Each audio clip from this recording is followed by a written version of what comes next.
WIFTV-PM. Shop at Black-owned and operated Solo Beauty, where you are appreciated and respected. Located at 8158 South Cottage Grove, Solo Beauty can supply all of your black hair care needs. Solo Beauty is open from 11 a.m. to 8 p.m., Tuesday through Saturday.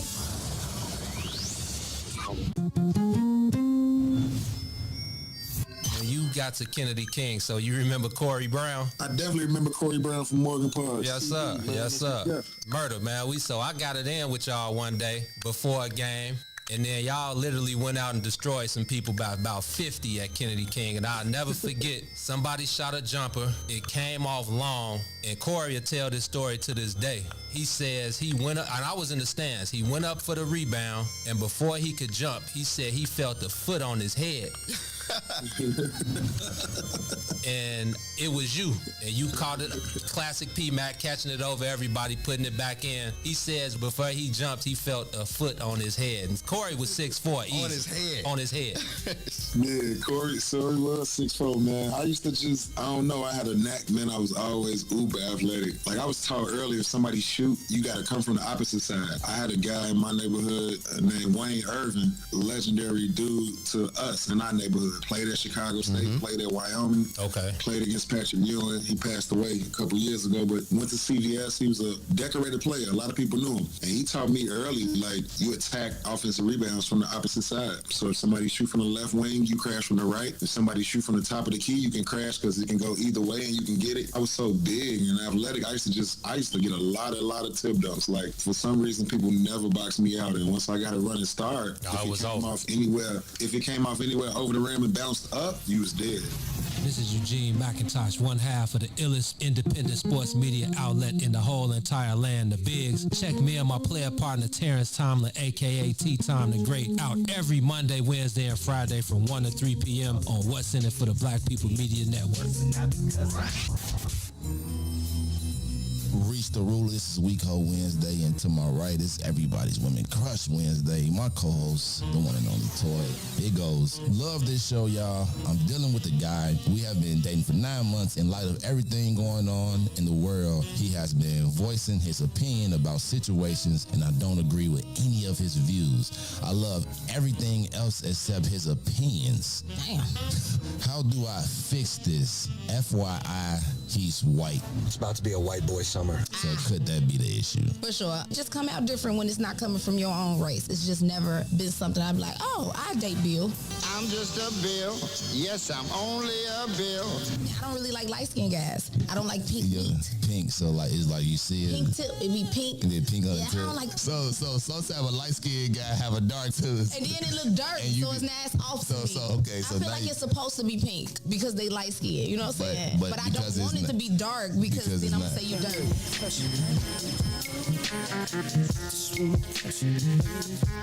Yeah, man. Ideas, man. You don't have to find me. I'm walking right behind you. It's so clear to see that you wanna be free. You don't have to find me. I'm walking right behind you. It's so clear to see that you wanna be free. Let's go. Standing my ground, I can't mess around now. It's like my time is in a bottle, captured by your love, yeah. Now I know women's got this thing going on. We can't stay around so long, but I wanna come correct. Baby, get your foot off my neck. You don't have to find me. I'm walking right behind you. Understand clearly, that you wanna be free. It's the time that you spend making me think within. It's the trust still beginning. Fade away from beginning of the day. I can see you trembling times, and I can see you wondering mine. Is it me considered? Shoot us with it. See, you don't have to find me. I'm walking right behind thee. It's so clear to see, baby, that you wanna be free.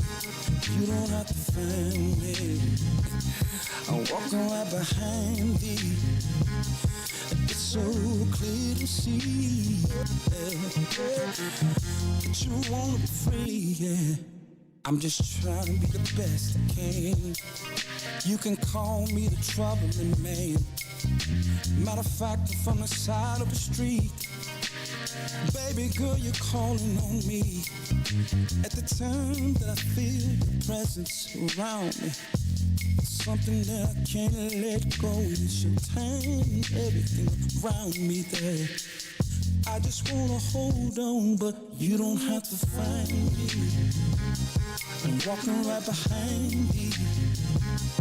It's so clear to see that you wanna be free. I just wanna come correct best I can. Baby, get your foot on my neck. And just before you just leave, baby, I've been trying to tell you I can't breathe. You don't have to find me, baby, I'm walking right behind you. It's so clear to see that you want me free. Damn pressure, baby. I just want pressure, baby.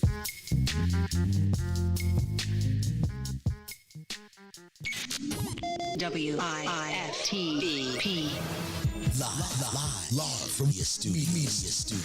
You're listening to Book of Dawn. Book of Dawn with Dawn Milhouse.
I see you, Dawn.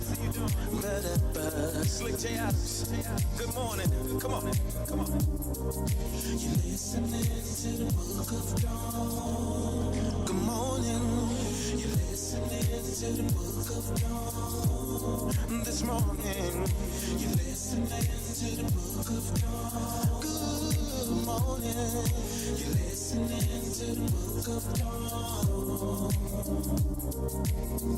Are you ready for the truth? And nothing but the truth, so help you, Dawn. She's bringing it to you every weekday at 9 in the morning.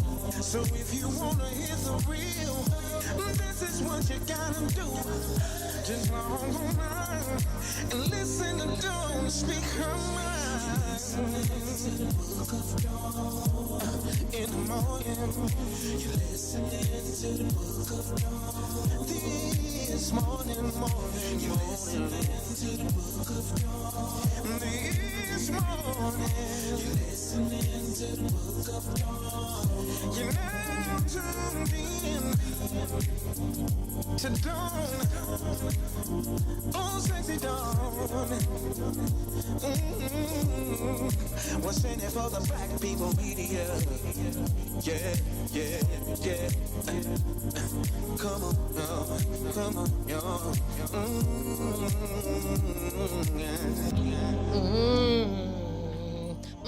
Good. Good morning, sunshines. Good morning, D. Good morning.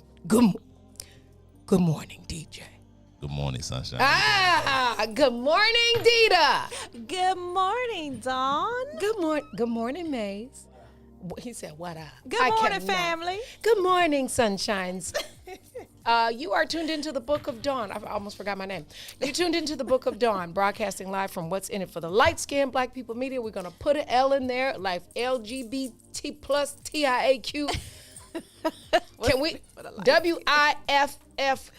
WIIFTBP plus light skin. So that's what it is. What's in it for the light skinned people? Yeah, because the name what they had forgot was the light skin. It just said can you hear me? I can. Can you turn our headphones up, DJ, please? Us old people need a little help on the hearing. Is that better? I think that's better. But Yeah. can you hear my mic? Pull it a little bit closer to you. Okay. Yeah. Good morning, sunshine. Okay. It is Wednesday, June 30th. It's cancer season. It's Who's That Girl? Woman Crush. My woman crush is somebody that I literally have been asking since the pandemic started. And she, obviously, we couldn't at first, and then you went back to work. Yes. And because of what you do, part of what you do, the schedule's crazy. Yes. So it was always like, can't do it. And then I would be driving by the house and see you and all. I'm like, that's why she can't come on the show, because she's out here working in the cold.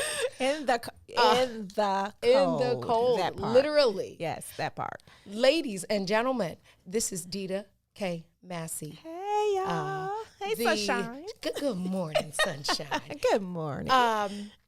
We're going to jump right into it. Okay. There's so much to go through. Yes. Right? Yes. And so you are from the south side of Chicago. I am from the south side of Chicago. And you've done a lot of stuff. Yes. But there's a new product yes. That these people out here crazy about. Yay. Everybody is like, you gotta get. Every time I say, who did that lipstick? That's Fix a Beauty. I said, oh, that's Dita. But before we talk about that, sure, let's talk about how you turn pain into purpose. Oh, you lost your father. Yes. At a very early age. Yes. Tell me how that affected you and how you carry that with you in the business of nonprofit and for-profit, and when you are dolling faces up. That's a very good question. So, and I like the way you phrased it, turning pain into purpose. So I lost my father when I was 5 years old due to gun violence. Mm-hmm. So a lot of memories of my father is very vague. Okay. But I think in my adolescent years, I had a lot of abandonment issues. Okay. A lot of trust issues, and was very guarded. Okay. And so as a result of that, it built this inner heart, interior. You know what I mean? Mm-hmm. Not exterior, interior. So you're guarded. You have abandonment issues. You look at things differently. When different situations happen, you don't necessarily approach it from that person's perspective. Mm-hmm. So you can be misunderstood. Sure. Because you're guarded and because, you have those issues that someone who doesn't know you may not understand why you're like that. You know what I mean? Yeah. So I think in that respect, it affected me. Of course, not having a father figure as a young Black girl on the south side of Chicago, raised in Roseland. You know, it's very important, not just how I was raised, but in how you approach different relationships with men. Sure. And so it affected me in that capacity. And so when I worked with the Public Guardian's Office advocating for abused and neglected children, I ran into a lot of girls who were emancipated from the system that kind of reflected who I was. Okay. This hard exterior, but really interior, they had some issues, some abandonment issues, some trust issues, and they were very guarded. And so excuse me, I could identify that quickly. You know, when they would sit down at my desk, I could see that. And I knew that there was some type of trauma that they were dealing with, just didn't know what, you know.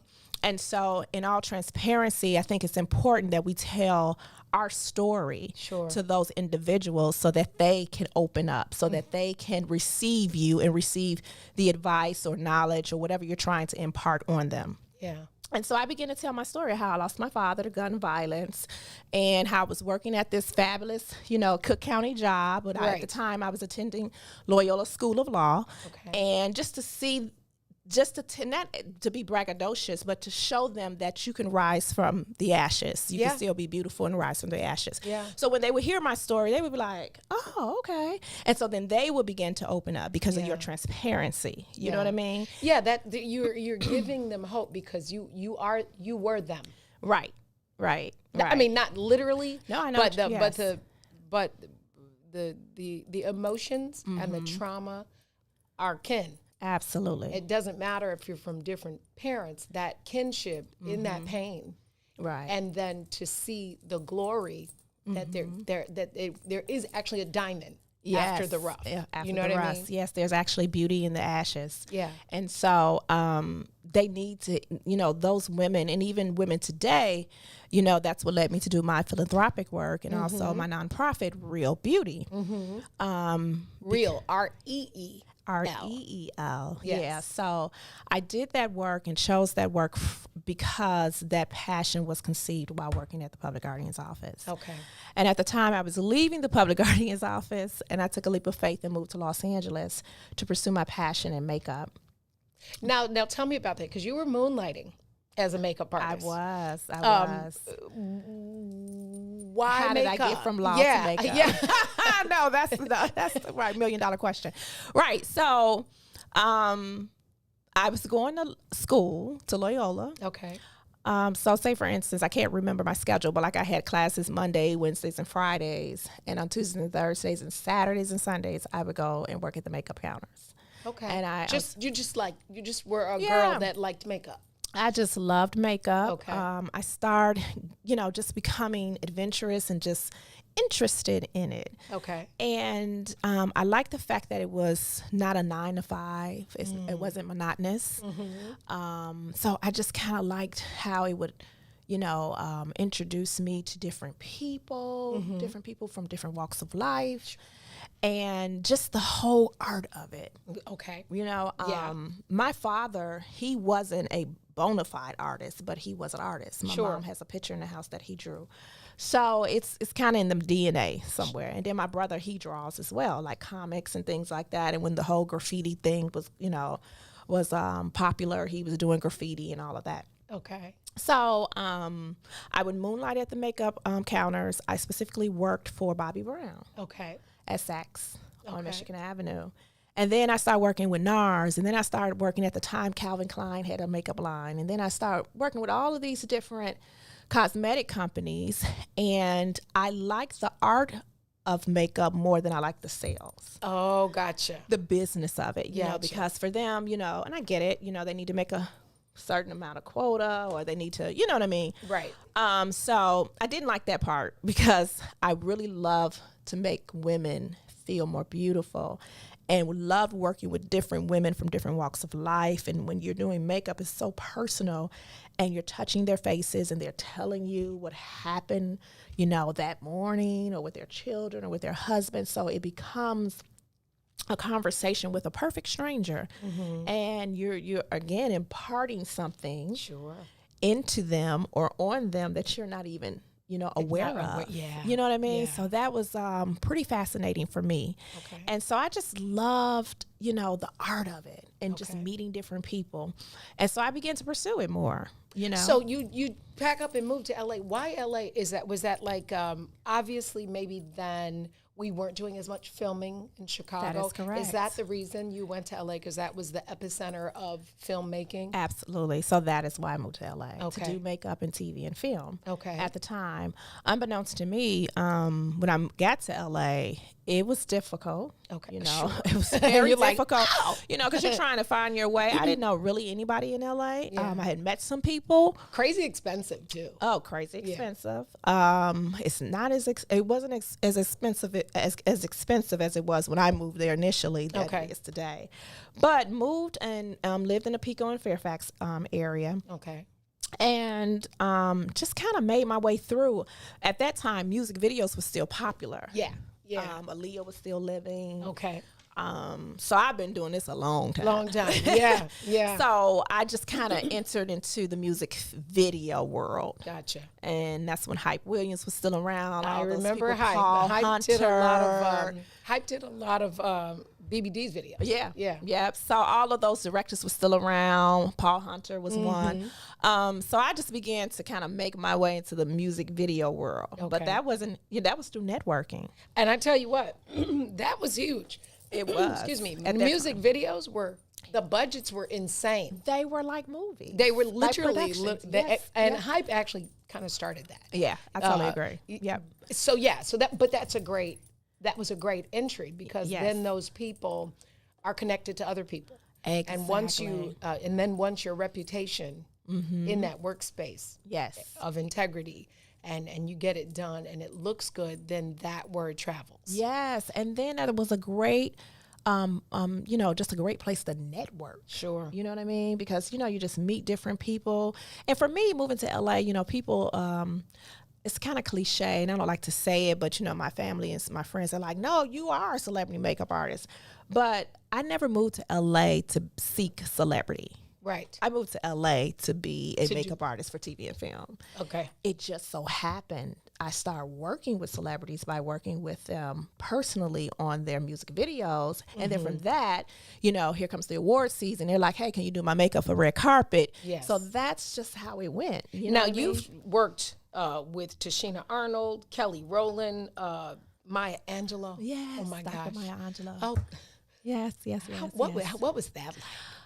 Oh my, you know what? I really hate I didn't get a picture with her. You know what I mean? I'm not starstruck or anything, but her, when she passed, girl, I was like, dang, what? Because I'm always like, she's she's different. So I actually did Dr. Maya Angelou for Common's fundraiser here in Chicago. It was his very first one, and I was the key makeup for his fundraiser. And they assigned me to Dr. Maya Angelou, Keke Palmer, and some other people. But she was doing an interview with Common at the hotel. And I remember when I was approaching her, she said, hello, young sister, in her voice, right? And I was like, hi, Dr. Maya Angelou. And I was like, it's so exciting and so delightful to meet you. And she was just like, young sister, why do you do makeup? She just began to ask me like what, that was so, just like, why are you doing what? Not like in a bad way. No, she was so curious and so intelligent. So curious, so intelligent. And I just began to tell her. And then, girl, she pulled out her lipstick. And she said, it didn't have a top or anything, so that lipstick had been dug in, child. Like Maya been taking her index finger going in her lipstick. Run me a Q-tip, baby. Right. Retch me a Q-tip. Right, reach me a Q-tip. And she was just like, I have my own lipstick. And I was like, okay, Maya. Yes, boss lady. Right. And she was like, so can we use my own lipstick? And at the time, she was on oxygen. Oh, okay. She was. So I think her health at the time was declining. Okay. Yeah, but it was such a delight to work with her. I can't even imagine being in the presence of somebody that's That's big. Yeah, Maya Angelou is. That's I know. And That's I'm like, presence. dang That's it. queen. I didn't stuff. get a picture with Maya, Yeah, you know. But I did her makeup. She loved it. She didn't wear a lot of makeup. She just, you know, of course, they were doing interviews, and so she just needed you know, that kind of thing.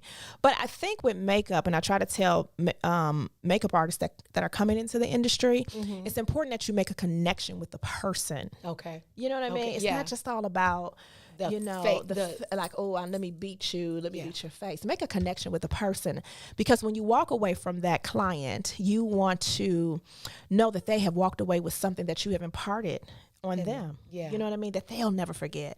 I'm glad you said the word beat, because I want to talk about that. Okay. BEAT. Yeah. I struggle with the usage of that word in makeup.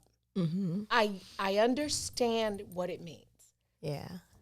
In our common conversation. Yes, absolutely. But I understand from having witnessed domestic violence and the makeup to cover it. Yes. To hide the bruises. Yes, yes. And part of what you do is impart self-awareness, and you build self-awareness through your nonprofit. Right, right. What can we do to make sure that young sisters really take from a makeup experience the reason that you chose to do it was to impart something in them? How can we change the narrative of why I don't have any problem being, I do. You know I don't wear a lot of makeup. Right. Okay, let me tell you. Maze is always like, could you just put a little makeup on? I'm like, I just want to be able for a young girl to understand everything you just explained about the connection and and you imparting something on them and dolling their face up. And it doesn't even have to be doll, because that's so generic, because all baby dolls ain't cute. Right. But my baby alive certainly was an ugly little child, and so is the Cabbage Patch Kid. But how do we change the narrative of what can we say that is you first of all, your resume is dope. Your bio is so dope. Thank you. But a lot of the work you do is building self-esteem. Right, right. And beautifying from the inside. Right. Because once you've touched that inside, like you have explained to us, you feel cute before the makeup even touches your face, because your inside becomes pretty. Right. What can we do to influence them? And I'm saying we, me and you and the whole country on our backs. What can we do different? Educate. Okay. Educate. You know, when we educate a girl, we educate a nation. That's a quote that I use in one of my press releases. Yeah, when we educate a girl, we educate a nation. So we have to let our young, women know that the outside beauty is important, our hygiene, of course, and how we present ourselves. But what's really more important is how you feel on the inside about who you are, you know? And I think a lot of times that comes out in our relationships with men, you know what I mean? Agreed. Yeah, agreed. That's the only time it really is magnified. That's true. And our relationship with men in our marriages, you know what I mean? That's when it really matters, you know? But go ahead. Yeah, that's good. I think I never had a problem with how you're growing up and you're learning who you are, of course, in grade school, elementary, or high school, and you're trying to, fit in. So you have some little peer pressures there. Sure. But I was pretty much a very confident girl and, my own leader. I did a little following, like I said, in grade school. But when you come into knowing who you are and whose you are, you're just like, okay, this is who I am. And I'm not doing everything that you do, Yeah. So you're not really looking for the approval from friends. I wasn't. Sure. I think it was more from men, and that circles back to the absence of a father. Yeah, we talked about that on the show yesterday. DJ and I had a long conversation about the value. Of being your daughter's first love. Absolutely. And I was, I have a father. We all do, but right. he was not present. Yeah. And it does manifest itself in relationships. You can be in a 12-year marriage and it'll manifest. And you'll be like, oh, where'd that come from? Exactly. Oh, you know what I mean? Exactly. It'll take you right back to that trauma, because that's trauma. It is. Of an emotional trauma. It may not be physical, but it's emotional trauma. And so it takes you right back to that place. And you're like, oh, this is where this come from. Yeah. You know what I mean? And sometimes you find out, you realize some stuff you never knew, some trauma that you didn't even know was in there. Absolutely. Until it's aggravated.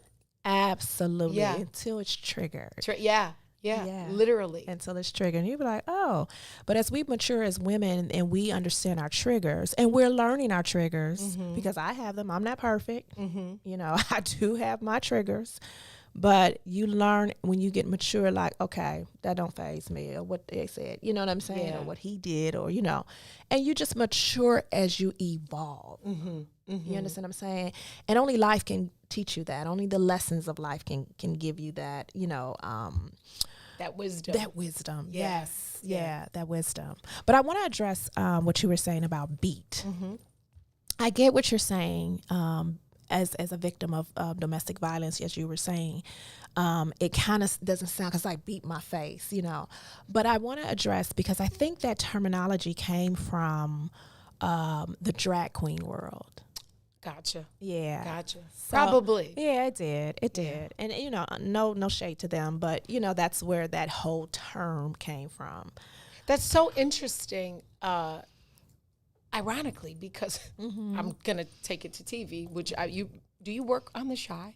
Is that one of your? No. Okay. I don't work on The Chi. I did the pilot, the very, very first pilot. Okay. Yeah. Because some of the episodes deal with transgender. Right. And violence. Right. And so it's interesting that you said that, because I can make that connection.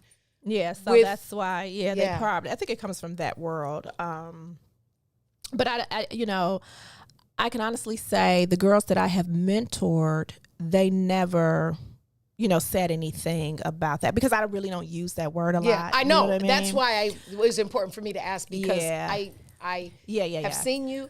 And I know why you do what you do. Like most people look at things like jobs. This is your path. You're living in your purpose. Oh my God, yes. And I always tell people, I was the first to say this, that your passion connects you to your purpose. Oprah said it. Yeah. That's my Aquarius sister. She right. She know what it is. She knows what it is. No, but your passion is connected to your purpose. And so at the time I was working at the public guardian's office as a paralegal. I graduated from Loyola School of Law with my master's of jurisprudence. Quit my job after 5 years, moved to Los Angeles, did makeup, but still circled back. You sure did. Real Beauty was conceived in Los Angeles, actually. Okay. So when the makeup thing wasn't picking up as quickly as I anticipated, I started working on a nonprofit. Good. And it was so needed. It's still so needed. Yep. And then I came home to launch it. Okay. But I worked on Real Beauty in LA. Well, I'm glad you came home to launch it, because as much as I love LA, something about sowing those seeds in the community that you came from. Absolutely. That was important to me. What did the kids say? It hits different. It hits different. Yes. And that's why I came back. Good. I came back in 2005 and I launched a Real Beauty. Since then, you've also created a curriculum. Yes. Tell us about that. So we started with a 3. So we started at Little Black Pearl. So I just Okay. began to shop Real Beauty. You know what I Okay. mean? I was living in the Hyde Park, Kenwood area, and Little Black Pearl was a staple in the community. And I walked in there and talked to a lady named Heidi at the time, was working there. And I was telling her about Real Beauty, gave her a brochure. We had 3 workshops at the time. It's Priceless Pearls, Diamonds in the Rough, and Heart to Heart. Okay. And then after you complete those 3 workshops over the course of the weekend, you do it. We give them a day of beauty, so we make the girls feel beautiful. Oh, dope! And these are teens. These are preteens. Preteens, yes. And so we grew that curriculum from 3 workshops to 10 workshops, then from 10 workshops to 14 workshops. Wow. At that time, we had been inside 20 Chicago public schools and 4 charter schools. Oh, congratulations. Thank you. Good stuff. And what I like is that you fit it into STEAM. You know, because it is art. Yeah. Yep. The process is, I never really looked at it until I read your bio. And I was like, that it is, makeup is an art. Is an art. Yeah. Absolutely. So it's interesting you say that because after the funding and, you know, dealing with CPS, because when we were in all of those schools, we were under a grant called the Culture of Calm grant. Okay. And that grant funded programs, grassroots organization programs like Real Beauty, to go inside the schools and help the girls during school and after. Okay. And so when I moved back from Los Angeles, that was my full-time job. Oh, gotcha. Yeah. Real Beauty. Let's be clear. Nonprofit is a full-time. It was a full-time job, honey. And I was in the schools. Yeah. It was Dita. It wasn't like, oh, I'm going to send her out. I'm going to send her out. Let me know how it goes. Give me a progress report. No, I was in the schools. Yeah. Yeah. And so that's what I was doing. Okay. And then I think in December 2012, that's when production started hitting Chicago. Yeah, you're right, because CineSpace was right around 2012, 2013. Yeah. Yeah. And so that's when the production started creeping in, and then here we have a full mini Hollywood. We actually do. We actually do, yeah. In I real mean, life. there's I don't think more people productions in Chicago than there is in LA right now. Wow. I was on a Zoom with a producer, and he was like, "It's jumping in Chicago." Yeah, you know. I'm happy about that. I am too, because our city is so culturally diverse. Absolutely. And the scenery is second to none. Absolutely. So it makes sense. And it brings economic development, you know, to, there's an amazing program at CineSpace called CineCare. Sheila Brown, she heads that up. And it gives Black and brown boys and girls an opportunity to work in the film, TV business. That perhaps they would not have that opportunity. They would have to move to LA like I did, you know, do it organically. Yeah. Find a roommate, you know what I mean? Right. Get on your grind. Couch surf. You know, get on your grind. But, you know, this CineCares opens a door where, you know, young Black and brown, you know, or adults can pursue their dreams. Yeah. You know, so it's pretty awesome. So, yeah, I'm glad it came too. Now, tell me, do you still, is Real Beauty still working yes, nonprofit? That's what yes. So we are still doing nonprofit. So what we have decided to do, we've in collaboration with another nonprofit. Okay. Demoiselle to Femme, Sharita Morrison is my sister in mentoring, and she's like the godmother of mentoring. So she and I have been working on a social STEAM curriculum. So we just got that patent and trademark. Okay. And the name of the curriculum is called Lipsticks and Shadows. It's a chapter out of my book. Okay. And so what we have created is 8 workshops that bridges the gap between social and emotional learning in STEM.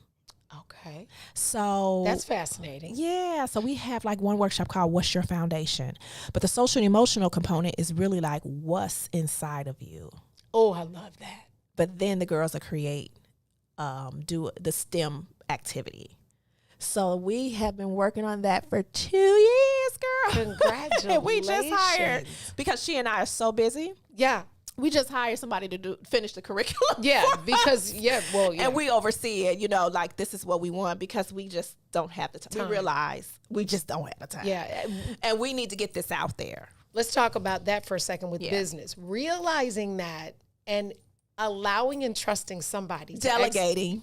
let me How tell you. important is that? As a leader, you have to delegate. Yeah. I don't care if you own a candy store. Right. Somebody need to come and put those fruit Tootsie, whatever, in this proper place, because it's a million flavors, right? Absolutely. So you need to delegate. You do. I have learned as a leader, it is important. You will fail. You'll self-sabotage. You will. That's a great word. You will fail. Yeah. Yeah. Get you some good people. Yeah. And with some good work ethic. And allow them to manifest their gifts, their talents in your vision. Yeah. And then send them to do their own. Absolutely. You know what I mean? So that's what a good leader does. Yeah, and trusting the process. And trusting the process. Yes, yes. Even in, the makeup department, learn to delegate. Everybody want to be the boss. Everybody want to be the indie. Everybody needs the title. And we don't know how to delegate. Yeah. We fail a lot. And I see people fail. I be like, you miserably. I asked you, did you need some help? But that's a whole nother issue, girl. That's about control. But anyway. That part. Self-sabotage. Right. Exactly. Right. So Dita, tell me this. I'm sure I don't put on makeup right. Because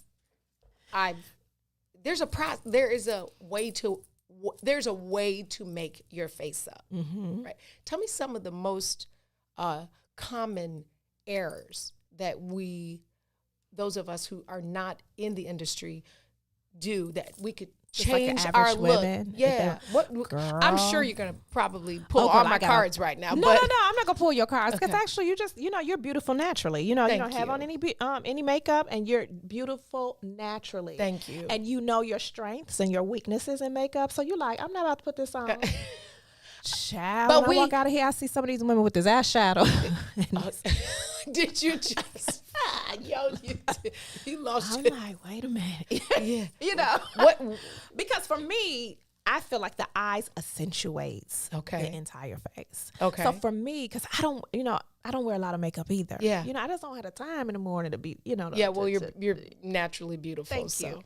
So I like to keep my eyebrows groomed and nice. Okay. I think women should do that. Okay. Because the eyebrows define the face. Okay. Mascara, lashes that look normal. Mm-hmm. Yeah, because them little cute dogs. Girl, them little. I think we've been watching too much, TV. And I tell my girl, I'm like, you're not an entertainer. Where are you going with these lashes? Right? Can you even? I'm blinking, looking at you, because why? They just don't look natural. Not for at me, all. It's about looking natural. And people are like, well, I like the way they look, and it just seemed like everybody jumped on board. Honey, the aunties, grandmas, everybody jumped on board. It's a whole with the hand. lashes. It's a furry hand sitting there. Yeah, I'm not a fan. Okay, I'm not a fan. I should have already. And I love lash extensions. Yeah. I have seen them beautifully done, and I'm like, oh, her lashes look great. I love them. I think they're beautiful because, again, it accentuates your eyes. Sure. However, know what fits your eyes. You know what I mean? Yeah, your eyelashes should not be a lace front. No, that's good. Them eyelashes is lace fronts. And then just how the placement of eyeshadow. Okay. You know what I mean? Yeah. Like some things are just out of style.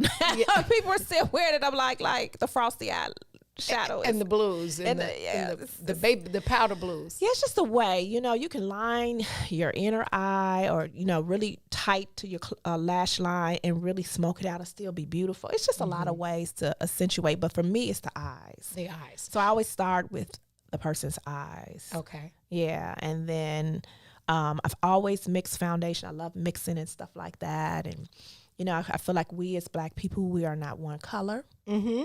We have a lot of beautiful undertones. Mm-hmm.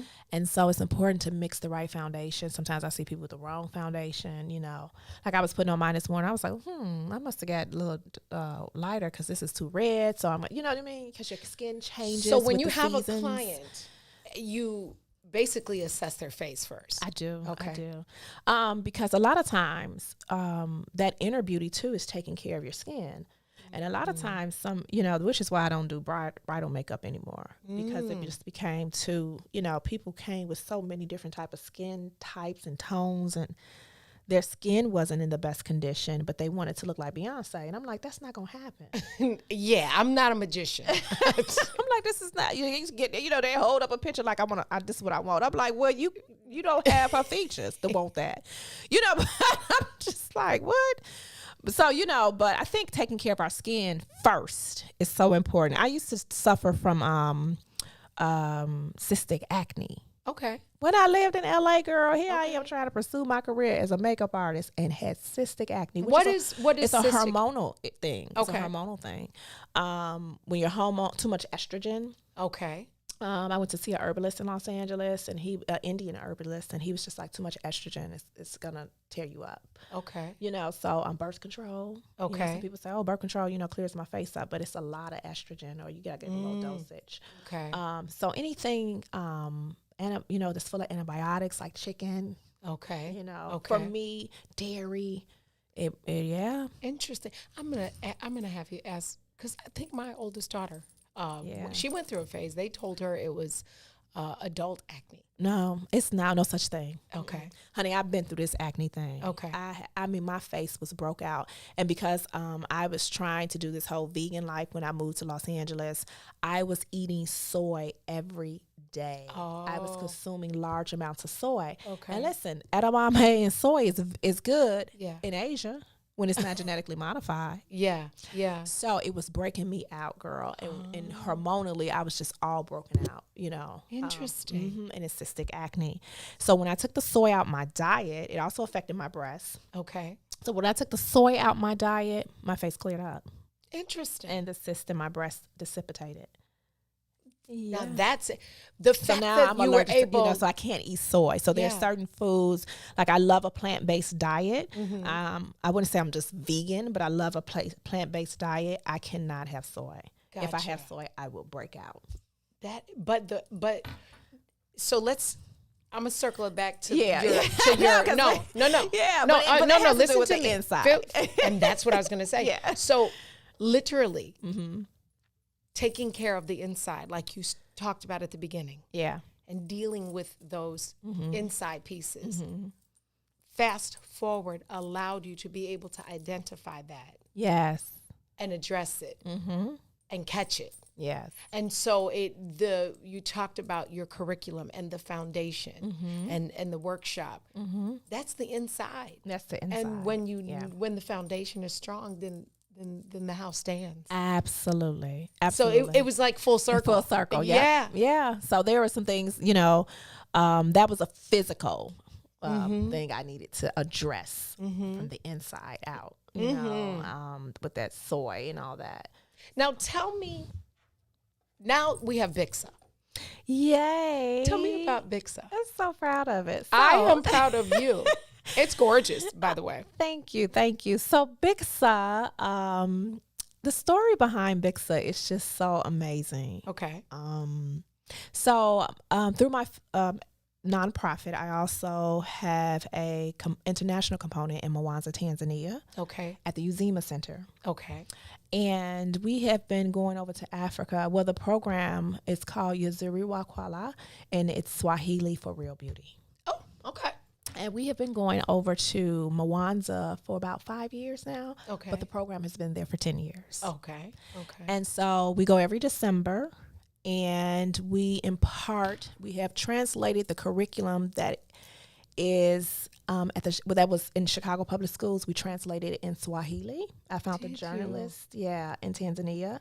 She translated my entire curriculum in Swahili, and we taught the girls in Swahili the curriculum that was here in Chicago. Jesus. Mm-hmm. That is beyond fascinating. Thank you.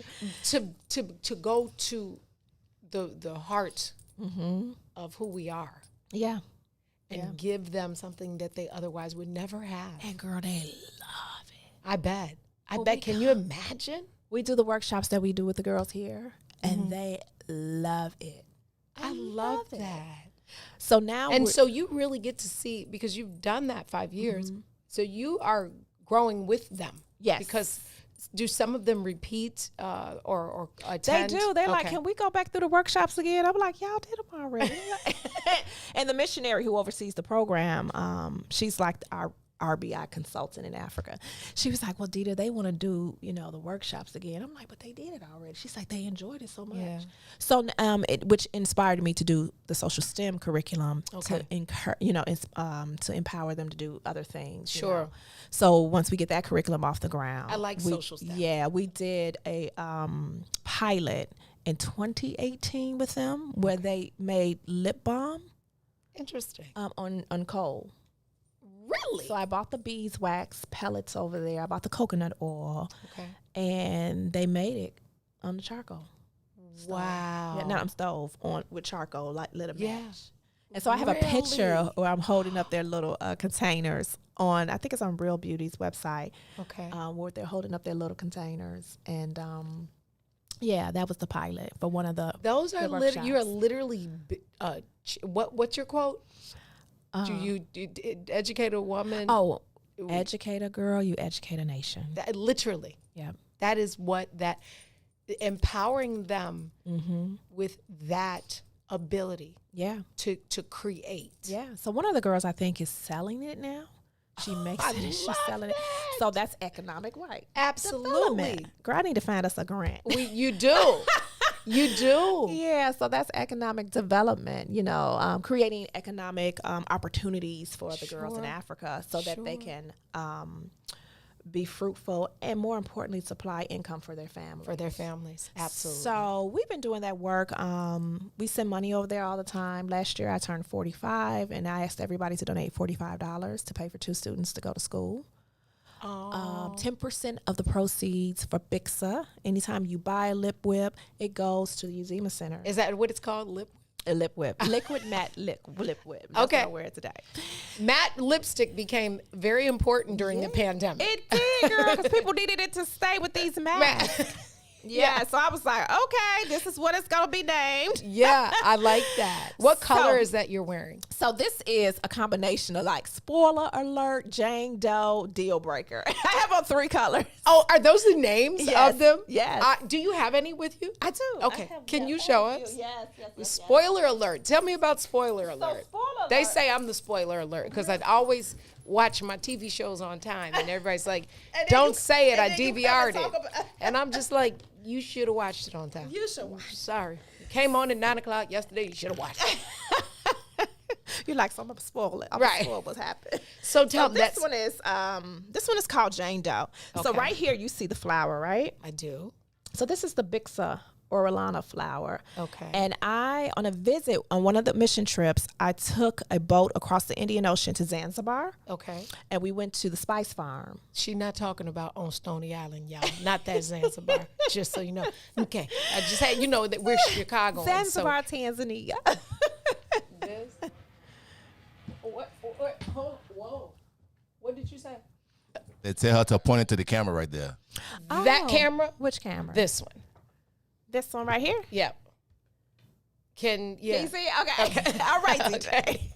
So this is the actual plant that the Bixa represents. Oh. So that's why I named the line Bixa. Okay. Did not know. Okay. Yeah. All connected. So we have a lip balm as well. Okay. But the Bixa plant is the enote seed. We extract. It's like an orange reddish condiment. Okay. And we took that and we made 12 lip whips and a lip balm from it. Now this is real deep and fascinating. Like this is real stuff. And it took 3 years development. Wow. I was in Zanzibar in 2014. And because of the pandemic, I was going to launch 2020, but we launched it in 2021. And how is it going?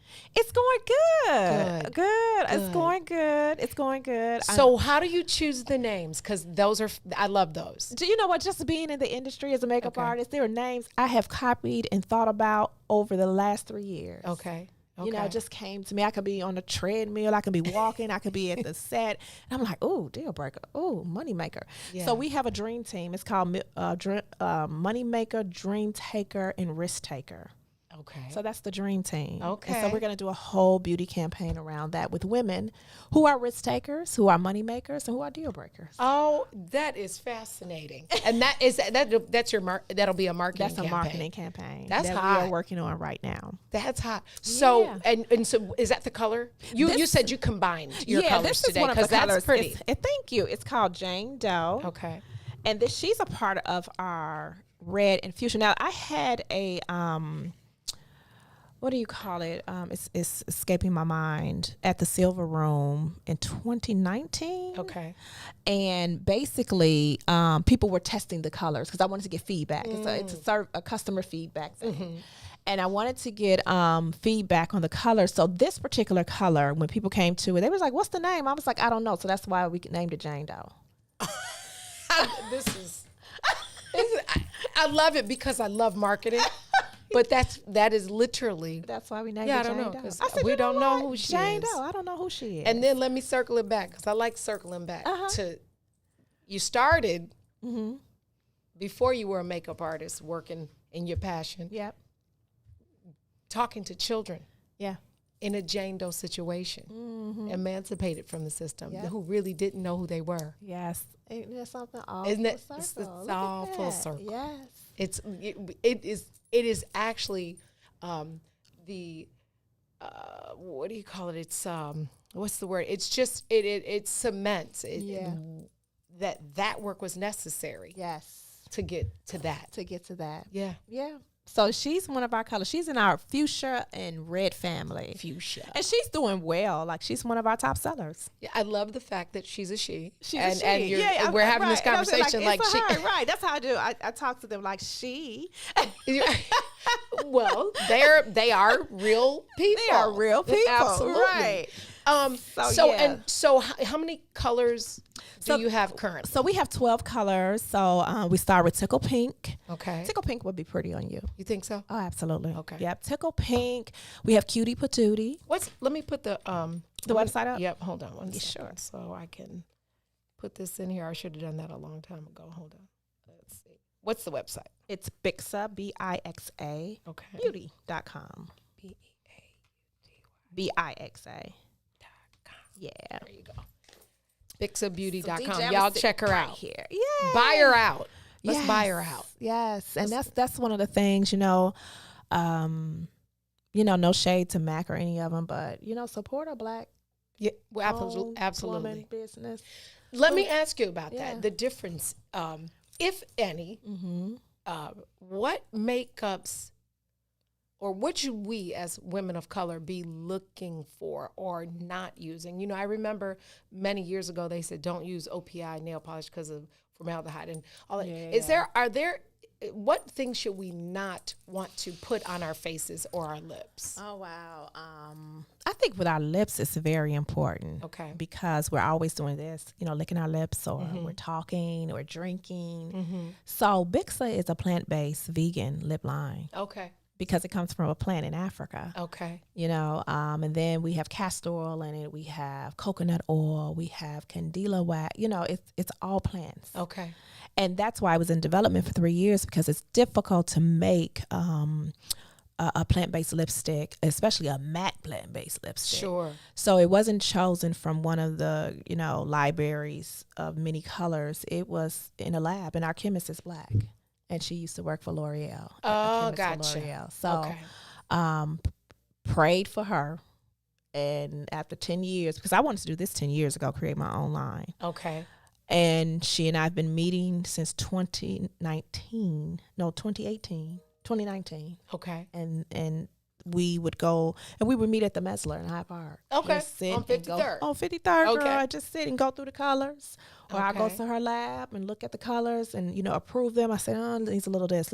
Because as a makeup artist, I knew what we, wanted to feel, how it wants to feel. And we're still tweaking a little bit of the formula because of the dry down, but it still works. What does that mean? So what when is the dry down? The dry down, basically, some of our colors, when it dries down, I just want a very smooth finish on all of them. But just a few of them don't have like a smooth finish, but majority of them, though, the reds, the pinks, So Yeah, I didn't just- even know their terminology. Yeah, it's Right? just like a dry So now down. the next time me and my girls, I'm like, you see my dry down? Yeah, and see, the orange family will look good on you. Like Okay. risk taker, money maker. And the Yeah, thing that's all me. Yeah, I know, deal breaker, right? Yeah, that you personify all of those. So the thing about Bixa is very highly pigmented, but you don't necessarily have to put on a lot. You could just swipe your lips and just be done. You know what I mean? Because it's very highly pigmented. So I think, the things that we should put on our body should be more natural. Yeah. You know, on our skin, Yeah. I have very, very sensitive skin, so everything burns my skin. Mm-hmm. And then I'm walking around with some hyperpigmentation because it's something product I use has burnt my skin. Yeah. You know what I mean? Yeah. So the more natural, the more organic, Okay. the more beautiful. Okay. So I like lavender. Like my esthetician, she gives me like a lavender plant-based facials. Okay. With lavender water. Yeah. So I'm all about that life. Good. I like that though. Yes. I have hyperpigmentation. Yeah. That started in like 2013. Mm-hmm. As the size of a boop, it was Yeah. like a pin. Yeah. And now it Yeah. has a life of its own. It's grown into this. I literally have had to full transparency, when you have had flawless skin your whole life, I know. and you get this little dot, it's like, okay, cool, I could do a dot. Yeah. And then it looked like a country. Yeah. I was like, is that what is that? Yeah. Puerto Rico? It was I know. as an adult, it I was know, tell 'em difficult with that, to it was Yeah. like, okay, this is what this is, because Yeah. and my options, I have different options now that I am, the whole, the estheticians and stuff. Yeah. But the first option at a dermatologist was like, no, bleach it and Yeah, never go out in the see. sun again. I was Yeah. like, probably not. Yeah. I said, if I have to just have a little Yeah. San Juan over here and Yeah. Mexico over here, I'm gonna have that because I'm gonna be in the sun, Right. and I'm just gonna be exactly who Right. I am with those little. But things. you know what? Just use. I'm sure you use sunblock, right? I do. Good. I didn't in my 20s. I know. A lot of times, Black women, we don't. Yeah. But it is so important that we do. Yeah, It daily. is daily sunblock. Yeah. So I kind of, if I'm wearing foundation, I'll mix my sunblock with my bronzer. Okay. If it's a liquid bronzer, or I'll mix it with my foundation, or I'll mix it with my vitamin C serum. Yeah. You know what I mean? Well, isn't zinc? One of the properties of zinc, can that? Because Yeah. I use the Sun Bum brand of Okay. sunblock. Yes. And they have like a straight, like a zinc Yeah. based something. Is that? Yeah. Is there You know one what? that's better than the other I can't in your say I've opinion? read anything about zinc, but zinc is good. I mean, it Okay. builds your immune system. Okay. So I'm sure it helps with your face, So, but I haven't read that, but I'm sure it does. What's next? I mean, here you paralegal, jurisprudence, makeup artist for some of my favorite shows. Oh, thank you. STEAM curriculum, Tanzania, making future leaders. What's Yeah. next for you? Producer. Yeah, producer. So myself, Sherry Shepherd, and one of my girlfriends, we're working on a treatment right now. I Working on like pitching. that. Yeah. Well, we're not pitching it yet to a network. We're trying to get the rights to a story. Oh, gotcha. Yeah. Gotcha. So we're working on that. But Gotcha. producer, I want to produce content that glorifies God, that inspires, that educates, and empowers our people. I like that. I do. And so I've been putting it out there. I've been praying about it. And just like my career as an artist evolved, that will too. It will indeed. That will All too. all you need is the vision and the faith. Yeah. Absolutely. That's it. And if you're looking for the executive producers, because I know that's a check writer. Now we call Mr. Milhouse. Right, girl. I'll be like, I Right. need you. Want to produce this? Want to produce this? But yeah, so that's I what like we that. are looking for content. And like I said, we have a story. I can't release it now. But will you film here when you do, or You know will you have to travel to do that? you know what? I don't know yet. Okay. I may have to travel to the person's hometown. Gotcha. Well, yeah. That makes Yeah, to sense, get some stuff, and Yeah. then probably film here. Yeah. On stage or something like that. Rent out the stage at Center Space. But yeah. Tell me about Producer. some of the shows you've worked on that, because I get irritated when I was mad at what's the one that I watched till the end, even though I stopped liking it 4 seasons ago. Which one? The one with Empire. Yeah. Yeah. I felt some type of way. I stopped watching Empire. Well, I felt, why just not be here? Why recreate? I know. I don't, how weird is that when you're on set and you on 15th and Michigan and they are pretending they're in New York downtown. You know, it's so interesting to see the film. So I did Empire. I did the pilot in first season. Okay. And then I was out. So early in my career in TV and film, when it started here, I was just kind of day playing. Okay. You know what I mean? And I kind of like that because you're doing different shows. You know, some people like consistency and all that. But then, you know, sometimes it appears like, you know, when you work in that capacity of consistency, it becomes monotonous again. Sure. And then you're back in the box. Yeah. Yeah. It's just a glorified corporate job. That's all. It's just a glorified corporate job. Yeah. But I've been blessed. You know, I landed as a regular artist on Chicago Fire for 7 seasons. Yeah. Good show. Thank you. And did 2 seasons as a key. Okay. What does that mean? So in the TV and film industry, what is supposed to look, the hierarchy is like the department head, the key makeup, and then the third, and then you have additionals. Gotcha. So that's how it. Okay. That's how it looks. Okay. Gotcha. Yeah. So worked and did a film on Netflix called Beats. I was the key makeup on that. Okay. With Anthony Anderson. That was filmed here in Chicago. Oh, it's a story good. about You know Chicago. what? I heard that was that filmed recently? It was filmed in 2018. Okay. Or 2019. 2019. Maybe it was 2019 or 2018. And he's a nice guy. He is. He was a lot of fun to work with. We used to have candy fights on set. Girl, that Anthony Big old kid. Big old kid. And, you know, we hung out, like Jill Scott at the time. I think whatever year she performed at the Ravinia. Mm-hmm. Him and, you know, he and Jilly from Philly, they cool. So he invited me and my husband out, and we went to Ravinia, went backstage, hung out with Jill. And it was like, he's just so cool like that. He was like, you want to go to the job? I was like, yeah. Where's he from? He's from Philly? No, Anthony Anderson is from, he's from Compton. He's from California. Okay. Yeah, but he's really cool. So that's what I like about the business. You know, just meeting different people. You know, that's what I like. And that part has been amazing because I have made some lifelong friends just by working in TV and film. Yeah, my foundation is in music and entertainment, and those are lifelong friendships. They literally really are. Yeah, I'm the godparent of so many children. That it is a lifetime. It's a lifetime, and I mean, I'm so fascinated with how one step of faith. Yeah. Like just going to that door and deciding to turn the knob, and not just turning it, but opening the door and walking through the door has, you know, impacted my life tremendously. Yeah. You know what I mean? Yeah. Because I knew for the rest of my life, I did not want to do a 9 to 5. I did not want to be in the office. And I had my own office at the Public Art, but I just didn't want that anymore. Well, the work that you are doing and that you have done literally does change the trajectory of lives. Yes.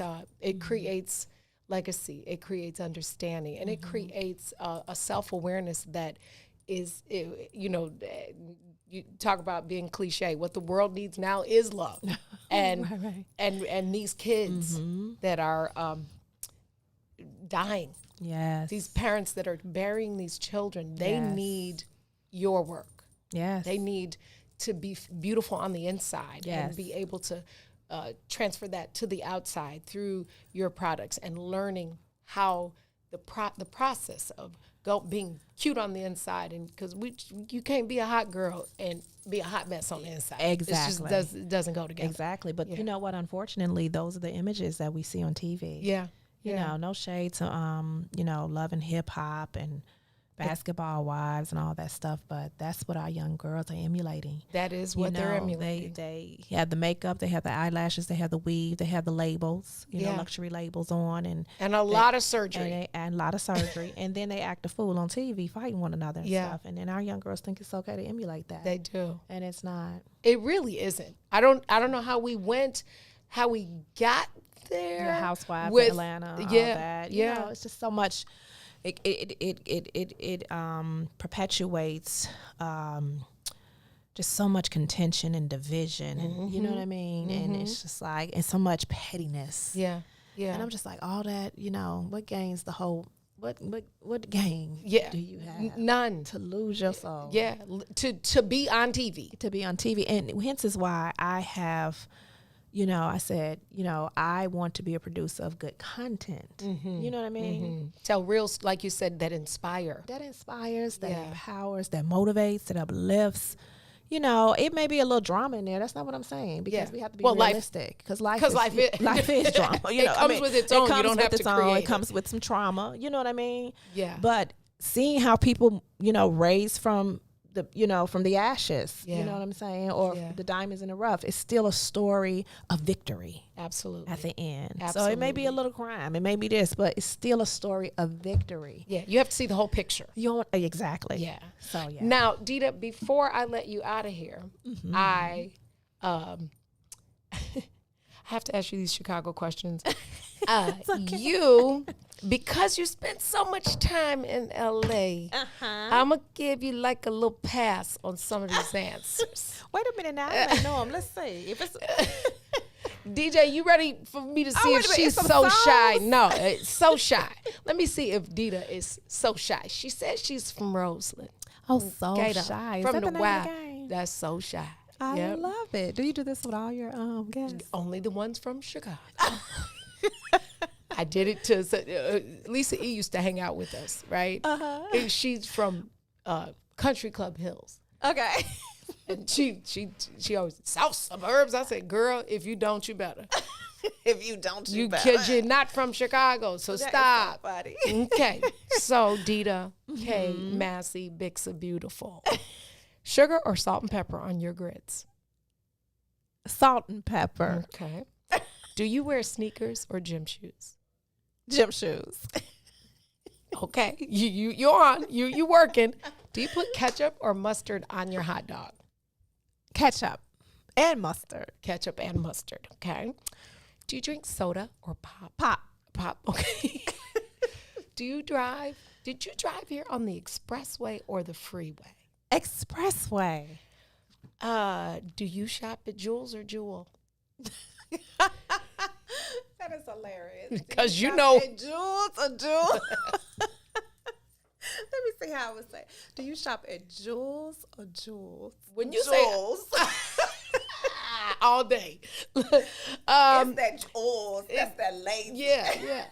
Which means you probably go to Aldi's, huh? You go to go to Aldi's. Yeah. You know, Aldi's and Trader Joe's, you know, they have the same. They're their own parent company or something. Aldi is Trader's parent company. Aldi's, look at that. Yeah. And baby, I shop at Aldi. It's not the stock-up store anymore. Yeah. It's not the one we went to. They have wine. They have charcuterie. They have their vegetables are off the chain. Girl, I haven't been at Aldi's in a while. Girl, you better go.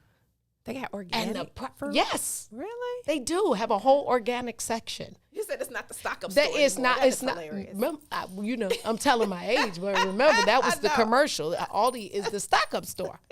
Yes. You right, say you get the big cans. You know, my grandmother, she used to go and get the big cans of olives and you have to as a little one, you have to find the boxes. Yeah, that was your job in the supermarket. Go get the boxes because they didn't have no bags. And they weren't. They sell them now, but they weren't. That's very true. Yeah, that was the stock. It's not the stock-up store. It's not your mama's Aldi's. It's the Trader Joe's. It really is. They do have an organic meat section. They have. They do have some. Girl, I'm going at Aldi's today. I promise you.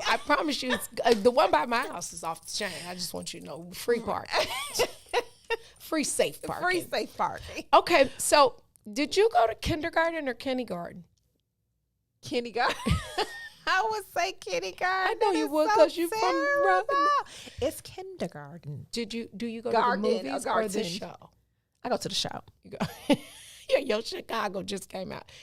When you did eat these, what did you call it? A gyro or a gyro? I called it a gyro.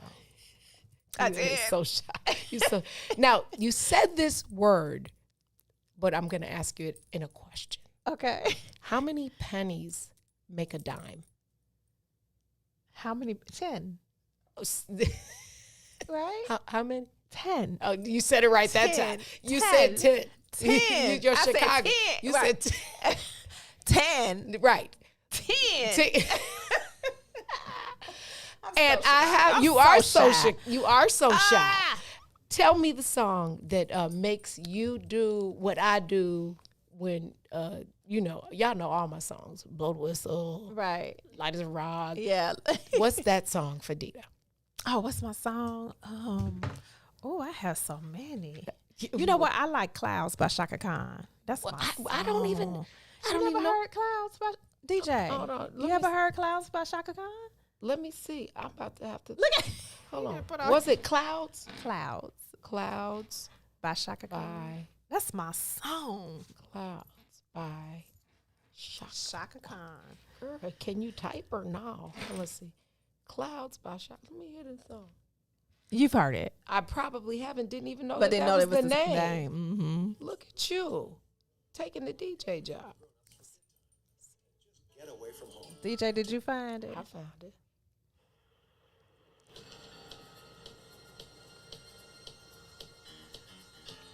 Oh yeah, I like that song. I didn't know that. Hey. Yeah, that's called Clouds. Oh, they even say Oh.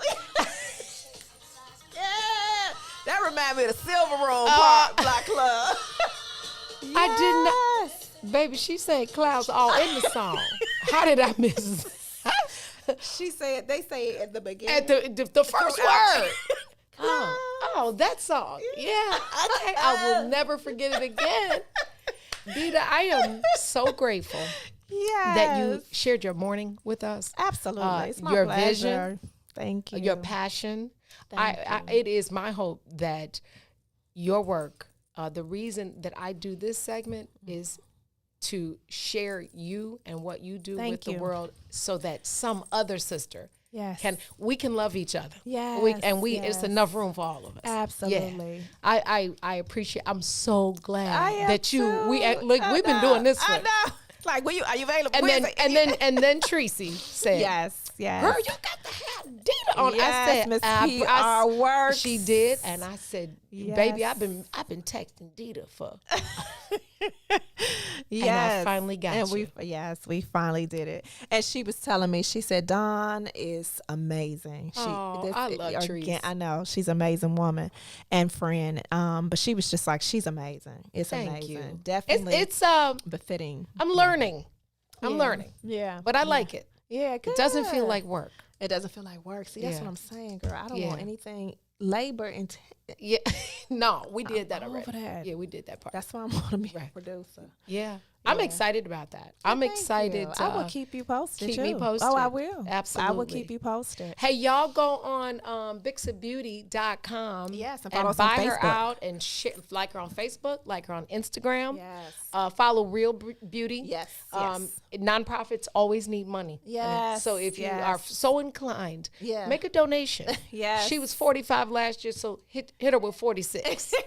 Let's make certain that, because we don't want you to be 45 because that's the Trump presidency. Right. Well, no. Well, you could do 44 or 46. I'm 46 this year. Yeah, let's do 40. Let's do Joe Biden. We're going to Joe Biden donation. Yes. Thank you so much. Thank I love you. I you. appreciate I you. love And you I more. pray that God continue to push you in your purpose. I receive it. Yeah. I receive it. Thank you. We're going to take a break. Ditto. That's Dita Massey, y'all. We'll be right back. It's the Book of Dawn.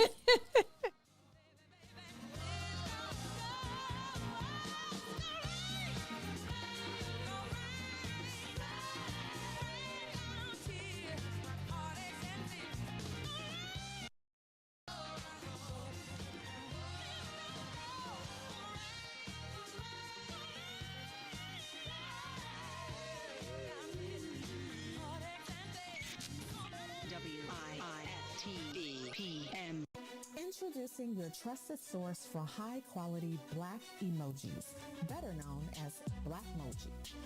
We believe Black is beautiful, and that beauty should be reflected in the digital market. Now there is an app that does just that. starting with Black Greek letter organizations. Blackmoji D9 offers more than an emoji app. It is a cultural experience of Black excellence. Download the app in the Apple or Google Play Store to access a specially curated catalog of emojis representing the Divine Nine. Use the emojis to celebrate Black Greek events, acknowledge current events, support social causes, and learn about esteemed Black Greek members who blaze the trail of Black history. A portion of every subscription goes toward a scholarship fund specifically for members of Black Greek letter organizations to help keep the legacy alive. Download the Blackmoji app today. Peace, everybody out there. What's going on? This is Eugene McIntosh, one half of the illest independent sports media outlet in the whole entire land, the Bigs. Check me and my player partner, Terrence Tomlin, a.k.a. T-Tom the Great, out every Monday, Wednesday, and Friday from 1 to 3 p.m. on What's in It for the Black People Media Network.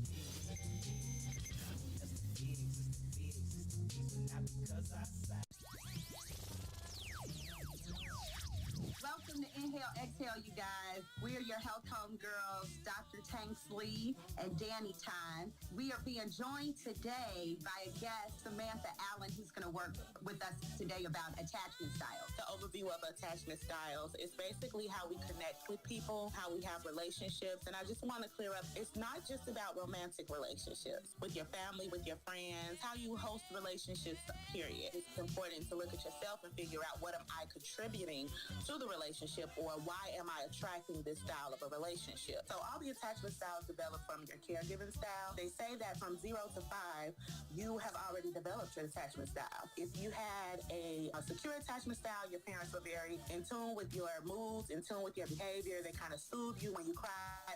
For secure, you grow up to be more communicative. You have good communication style. You feel positive about yourself and about others. You just have a healthier, you're able to set healthy boundaries, so on and so forth. And that just comes from the love, attention, and caregiving that you were given as a child, which usually develops a secure attachment style. So on that note, with healing these things and changing your attachment style, we're reprogramming ourselves. Right. It's like our inner child that is showing up in these anxious, attachments, and we are wanting our way. We're reprogramming.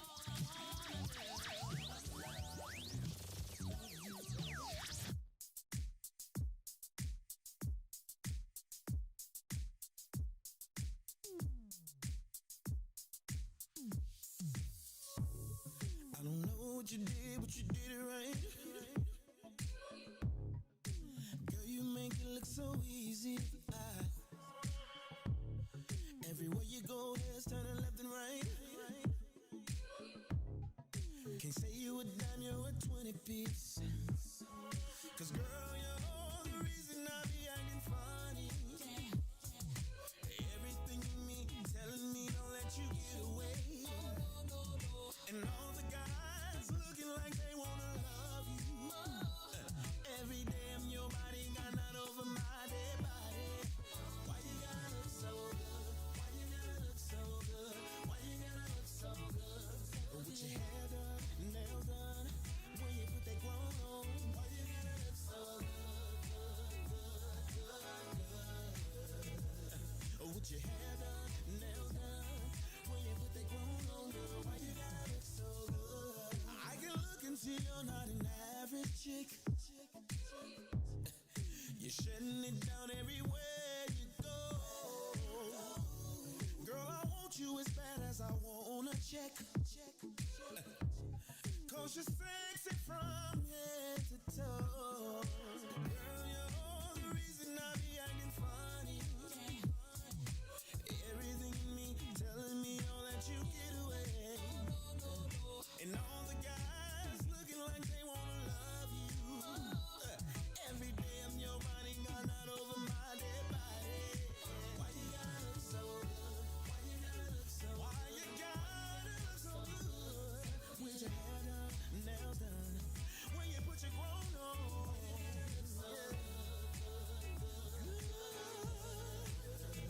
It's something about you when you put your clothes on. Oh, when you're waking up straight out of bed, girl, why you gotta look so good? Oh, when you're at the job just taking a break, girl, why you so good? In the club, turning up. Why you gotta look so good? On the dance floor, giving more. Why you gotta look so good? Why you gotta look so good? Why you gotta look so good? Girl, you know you be killing them when you be getting your own woman. No, why you gotta look so good? With your hair done and your nails done. When you put that gold on, girl, why you gotta look so good? Girl, why you gotta look so good? Why you gotta look so good?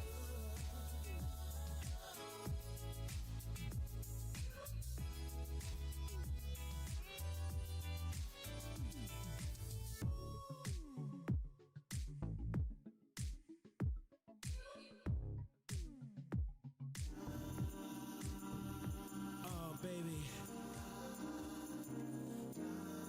I mean, I know that you're here with me and everything, but since you just left a few hours ago, I've just been going crazy, and I done come to realize one thing.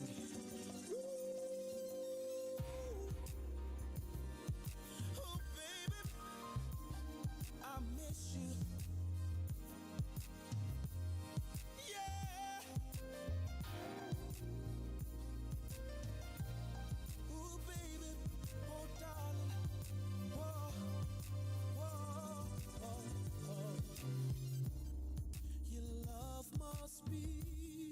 Some kind of drug, baby, 'cause it just keeps on calling me, and I just need a hit of your love. It's got me shaking and feeling for your touch, baby, of you I can't get enough. It feels like I done OD on you, babe. I'm addicted for you.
This ain't a regular love, baby. It's that waking out your sleep and me massaging your feet, baby. It's that anything you want, I'm only here to please you, baby. You're in my command. Your kiss sends me a shot of dopamine.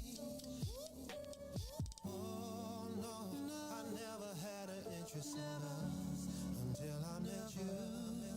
And I don't know if it's real or is it just a phase I'm going through. But I feel that it's true. We don't need no labels, babe. What we got is something different.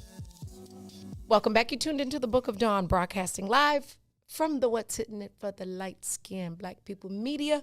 Yeah, I'm going to keep saying it. Shaun White will be performing Friday at the breakfast.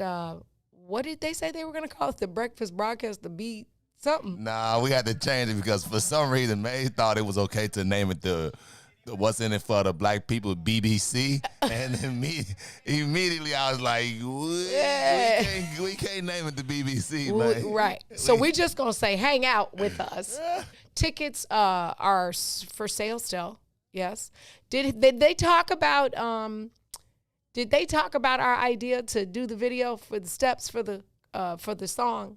Did they? Yeah, so they was, you know what, they actually was for it, man. They was like they was like, man, who came up with the idea? He was like, I think Dawn DJ. I said, yeah, we came up with the idea, like let's do a a competition. Yeah. And make people do it. Hey, get in free. Then you can show it to us and then see if we can join in line it. Like publicity, any like dancers, entertainers out there. This is your time to like come on here. You never know who can be there. Facts. Like the connections there. There's gonna be some important people there, y'all. There are gonna be some important people. They may look like they're normal, but there's gonna be some important people there. So you never know who can see it. I was saying, maybe give away like a gift card or like tickets there, like your entry is free plus one, something like that. But it will be some kind of incentive. So we're asking them to videotape like 60 seconds, right? Yeah, 60 seconds, and the dance does not have to be 60 seconds. It could be like the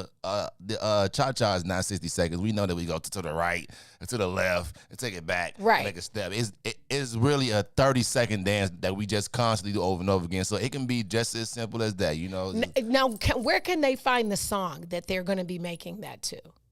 See, now that's the is that the? You know what? It's the What's in it for the. It's that one. Yeah. Y'all. It's I'm gonna sing the last part for the black people. It's this one right here. Yes, that's the beat. This the beat, y'all. So I want y'all to. This the beat.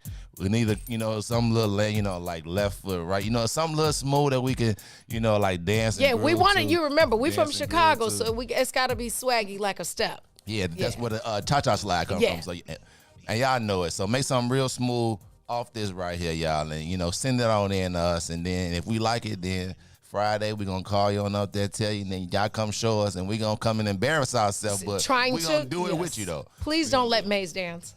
Please, well, God. he first up there. Oh gosh, he is the rhythmless nation, sir. Hey, but you can't tell him that. Yeah, no, in his mind, he's from Chicago-ish, Bowling, Chicago. Yeah, he's from Bowling, Chicago, not Bowling Green. You know how them people live that always claim Chicago, but never been in, never ever lived. I talked to somebody yesterday. This lady is going on 40 years old, and do you know she has never ever walked downtown? Like never walked physically. Bueno. She like only drove through it to like get from one side, but she has never ever seen the Buckingham Fountain at nighttime, the Bean, the Taste. I said, "Oh, baby, what are you doing? Right. Like for 40 years, like the lady in a bubble."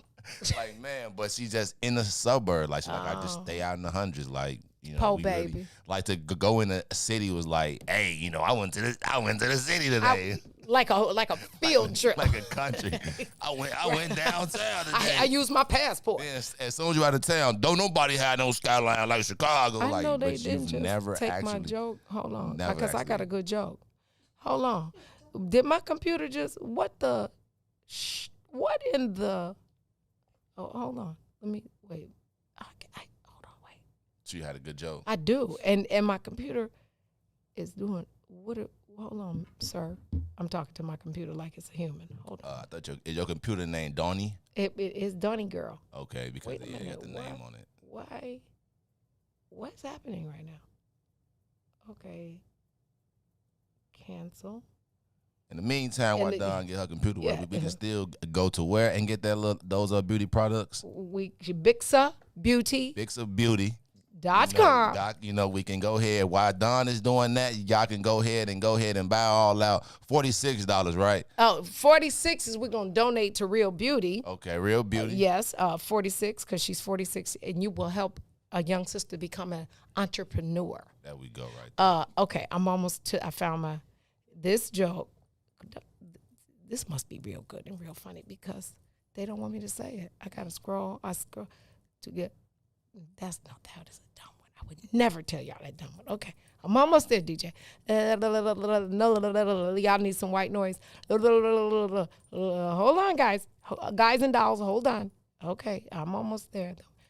Yep, go ahead. Keep it scrolling. Here I come. Here she comes. Shh, be quiet. Shh, here it is.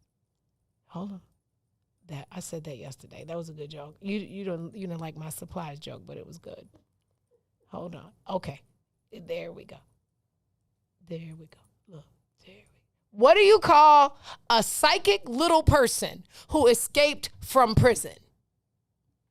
What do you call a psychic little person that escaped from prison? Short on time. That's a good, not right answer. You call him a small, medium, at large.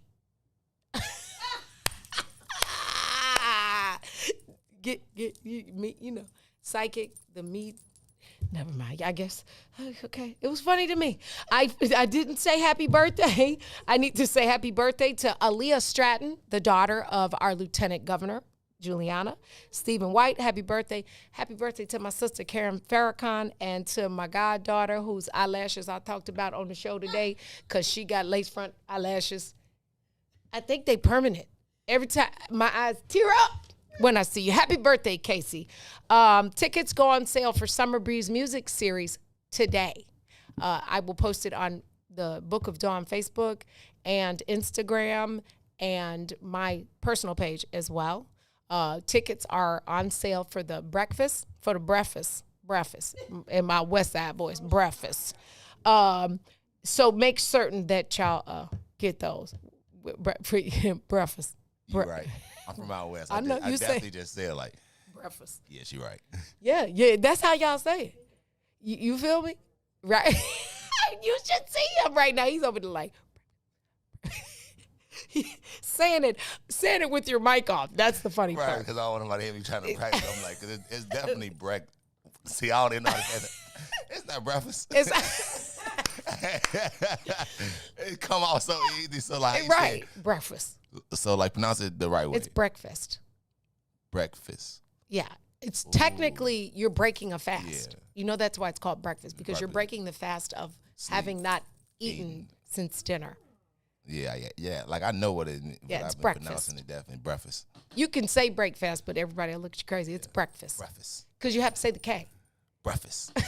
You are not saying the K. Sir, it is breakfast. You gotta add that on your. To my. To your I think I should add that to so. Or you know what you gotta have to do. If you get like a real shot, like let's see if you west side or south side shot, so like if you ever do one, add that one to see. Yeah, because there's a distinct difference. Oh, for sure, Yeah. because it's definitely breakfast. Dita said, "I drove on the expressway." I'm like, that's hilarious because I call it the freeway. I know y'all call it the. See, out west they call it the E-way. It's the E-way. Yeah. What do you call the neighborhood east of Stony? The neighborhood east of Stony. What neighborhood is east of Stony Island? Oh well, if you're from out west, it's nothing. You just out south. anything past Cermak is it's out south. Yeah, it's out south. It's no low end. you out south. Oh, so y'all There's don't no know over the east. neighborhoods. Yeah. See, No, I say over east. No, it's no over the lake. The is lake. over east. Listen to me. If you are 20 blocks east, but you are on 87th, you are 87 blocks south, only 20 blocks east. I'm confused with how you over east when you're clearly 61 blocks south. Nah, you can't. Are you counting? No, Jeremiah, we call it over east. There's no. Yeah, like it's definitely like we understand it's over east. Yeah, you know what I'm saying? Like over east. But I mean, there are neighborhoods, but yeah, like if I'm going out south and you immediately tell me, oh, I'm in Blue Island or I'm in Calumet City, like I'd be like, no, I need numbers. Give me the street number. What is I'm on 100 something. I got you. Like, you know what I'm saying? Well, you know they call all of anything past 99 the hundreds. Correct. Like, but it's easier for me to get there. Like I don't know where Calumet start. I don't know where Oh, Harvey started. gotcha. And that, you know, you right. You need the but you tell me 200. like you're on 147. I got you that. You know what I'm saying? I got you that. It's too many. It's like towns too. It's too many towns outside. I think I'm a guy. I'm a guy. My alpha of direction sense is very man. I'm not going to ask for directions, and I'm going to find my way there. But I know the grid. You know, the Chicago grid is one of the easiest. State Street, it divides State east and Madison. And west. If you on State and Madison in Chicago, you are technically in the middle of nowhere in Chicago. Literally, if 0 and 0. 0 and 0. Yeah. That's what I'm trying to tell you. It's so easy. That's why I said, give me numbers. That's why when folks be like, man, I come out west and I get lost, I said, listen, right underneath that Pulaski, it's going to tell you 4,000 or correct. Or 4000 North, like however you want to call it, it's the same. It's the same way. Like I tell people, I said when you on Garfield, underneath Garfield, it says what 5500. 5500. If you on Marquette, Marquette, same thing. Like it's just you Persian. It's just. How do you say this street? THROOP. How do you pronounce that? THRO. And Troop. Why do the newscasters call it Throop? Have you ever heard a newscaster say, on Throop Street? I'm like, I thought it was Troop, but okay. It'll be Throop. Just like how we say Roosevelt, when it's really Roosevelt. No, it's not. That's that's a dialect. That's like saying pecan and pecan. Are you sure not Roosevelt? President Roosevelt. Teddy Roosevelt is what we call them. I went to Roosevelt University. We didn't say Roosevelt. Just like how how Chicago, do you say this street? Prairie. Because every black person from Chicago. Say what? Prairie. Yeah. Prairie. It's prairie. Prairie, yeah. What do you say, Dina? Prairie. No, I know it's prairie. It's prairie. No, I got that one. But a lot of folks from Chicago say prairie. Just like how we say, I think we say it wrong, Joliet, when it's really Joliet. That's dialect again, because people from Joliet say Joliet. Well, anytime I met somebody from there, they always say, no, it's not that, it's Joliet. They always like correct me, you know what I'm saying? Yeah, they just messing with your Chicago. They mad. They big or mad. Yeah. Listen, if your life had a soundtrack, tell me 5 songs in your soundtrack. That's a dope question, right? That came to me last night at dinner when I was drinking with Maze. Hence, I got the hat on so you can't see all of the eyeballs. Because I was going to wear shades in here, but I was like, yeah. I'm going to let you go first. I wasn't ready to answer. That's your assignment, Book of Dawn listeners. Tomorrow, we're going to talk about the sound. What would be, give me 10 tracks, soundtrack of your life. You know, we should do 5, and then, you know what, Maze is actually giving away tickets. Okay. And we should do them, and then the best 5 that we think of somebody, we should give them. That's what I think. I think we should. You want to give away some tickets, then that way we get everybody involved. Come on there, tell them, boom. Yeah. Come there, everybody. Y'all drop in the comments. Give us 5 songs that are the EP, because that's the short album, right? The EP of your life. Give me 5 songs that I get chillies. I'll have to figure that one out. I can't even tell you. It depends on what chapter in the book. That's why. So that's what I'm saying. So it's your life. So you got to start. You know. Yeah. Work your way. Yeah, because I know somewhere in mine is definitely profile. You're nothing but a liar, a cheater, a deceiver. It's somewhere in mine. That was a it's jam. Yeah, it's like 3 for me. I ain't gonna lie. I'm like, yeah, the third one, unfortunately, but but yeah. Profile. Yeah. That's a throwback. That's a throwback. That's a Yeah, you would only know that from Chicago. For sure. I was talking to somebody the other day about Abstract Minds. Do you remember that group? Yeah. Yeah. In like 3-piece. Yeah. 3-piece. And 3-piece. She said they had a hit song. Yeah. And they actually had a nice album. It just didn't make it. We could probably let me see if we could play that without getting dinged. Yeah, I would say we probably they probably think we did it. You know right. What I'm saying? We got 3-piece. If you're out there, come perform. Well, you know, Dawn, you might can get 3-piece.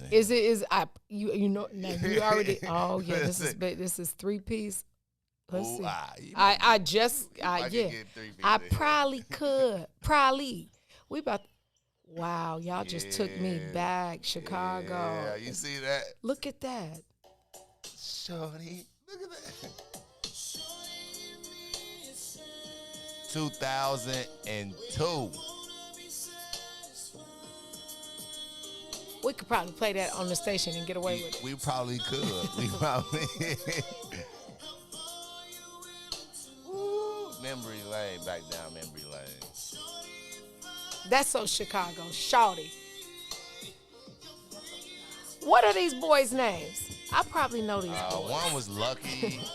I forgot all their names.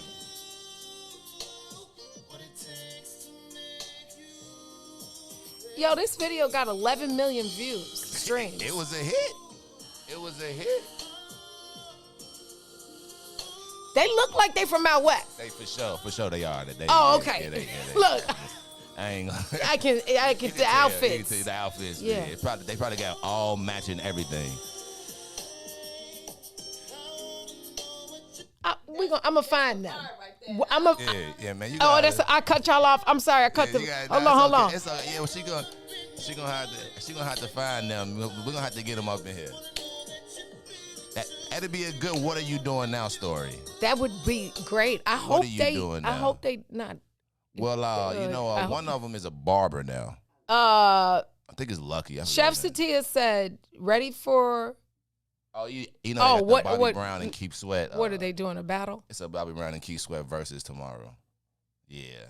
Like in real life? In real life, like they're gonna be on stage and they're gonna put their 20 songs against their 20 songs. Like it's gonna be a battle. Keith Sweat and Bobby Brown. Why would Keith sign up to get demolished? I don't know, man. Keith Sweat might cry this one. He might get this victory. First of all, Keith Sweat was 100 when he came out, so he's 150 now. Yeah.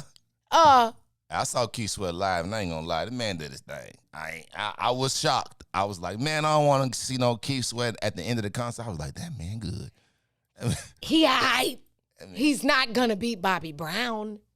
20 songs though, Keith. Bobby Brown is part of NE. See, and that's what I got it. And we saw the movie. No, Bobby Brown is not. Bobby Brown only was in the first Lil Kitty. No, not true. He was Mike Bivins and Bobby Brown are like best friends. Absolutely not. They started it, and he's still on them hits. Like he on the early. He on like Candy. The Home Again album. Bobby was a part of the first one, right? No, the reunion album, the big one. See, that's the reunion when they redid it. Like, saying Bobby Brown is not part of New Edition is like saying that Johnny Gill is really not part. He came in after Ralph. You know what I'm saying? Like you can't separate. What's the man in Earth, Wind, and Fire? Verdine. Yeah. Verdine gonna always be. Jeffrey Osborne gonna always be an LTD. You hear me? I probably dated myself. You might not even know who.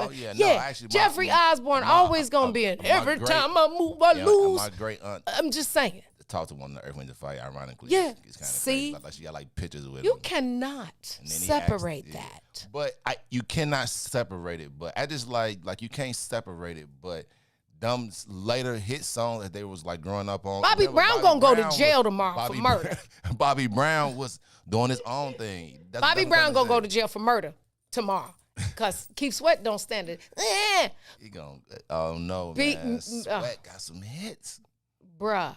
I Really, Teddy Riley should be a part of it because he wrote half their stuff. Yeah, I mean, back in the day, it was real. I mean, we watched the whole 5-6 hours of The Temptation, and we saw Smokey wrote all that stuff. You know, Yeah, what I I'm saying? love me some You know what Smokey I'm Robinson, saying? baby. He coming to the casino. I've seen that man in concert. He's quite the cat, light skinned self. All right, let me tell you two things. Ain't that album everything? But I'm actually here for that one. I'm gonna watch that. You gonna watch? Yeah, it's tomorrow. Yeah, on you can do it on like IG and say it like that. Yeah, it's gonna be on that. I'm gonna watch Bobby probably get arrested at the end for murder. It's probably gonna go down like that. I'm more of a Bobby Brown man, but when it comes, Don't be cruel. I just think, yeah, but 20 songs, like you said, he got songs with Whitney. We got something in common. Yeah, okay. yeah. All right, well, hey, it might be a battle. It might be a battle. It's a murder. Battle. But, if you come out there crying, I don't know. What can you do? Like, who's going to cry? Keith Sweat. Oh, he's going to whine. You going to cry, you the hoes. I can't, when I visualize Keith Sweat, his mouth is so big. It's like, I wish him to not win. I don't want to say lose, but I wish him to not win. I would check it out. All right, let me tell you two things before let me tell you the word of the day that I forgot. The word of the day is effulgent. It's spelled EFFULGENT. It's an adjective from the mid-18th century Latin. It means to shine brightly. How appropriate that we have the makeup artist in the building. Shining brightly with Bixa Beauty. BixaBeauty.com.